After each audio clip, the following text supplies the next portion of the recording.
In the winter of 1938, as Europe marched toward war, one young man quietly began a mission that would save hundreds of innocent lives. Yet for nearly 50 years, the world never knew his name. This is the untold story of Nicholas Winton, the man who rescued 669 children from the shadow of the Holocaust. Just 29 years old, Nicholas Winton was a British stockbroker preparing for a ski holiday when a friend urged him to visit Prague instead. What he saw changed his life forever.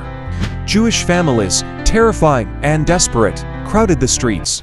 Parents begged strangers to save their children from the tight-knit grip of Nazi Germany. Working from a tiny hotel room, Winton organized what history would later call the Kindertransport.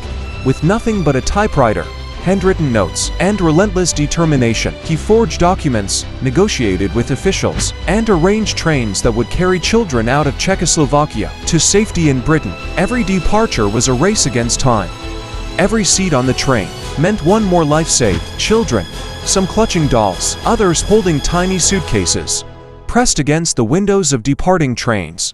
On the platform, mothers and fathers wept, not knowing if they would ever see their sons and daughters again. For many, those final goodbyes were the last moments they ever shared. By the outbreak of war in September 1939, Nicholas Winton had saved 669 children. Most of their parents never survived the Holocaust, yet those children lived, grew up, built families, and carried on the lives their parents had prayed for.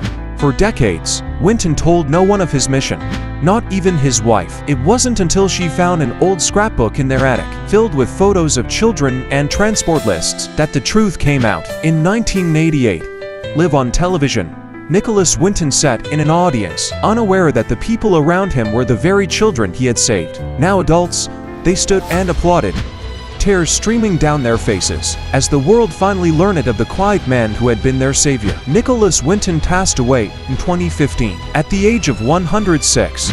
Today, thousands of people, the children he saved, their children, and grandchildren, live because of his courage. He was never a soldier, never a politician, never a man of power, but in the darkest of times, he chose to act, and that choice made him a true hero in the shadows. This was the story of Nicholas Winton, one man who proved that even the smallest acts of courage can change the course of history. There are many more untold legends waiting in the shadows. Subscribe and join us in uncovering their stories.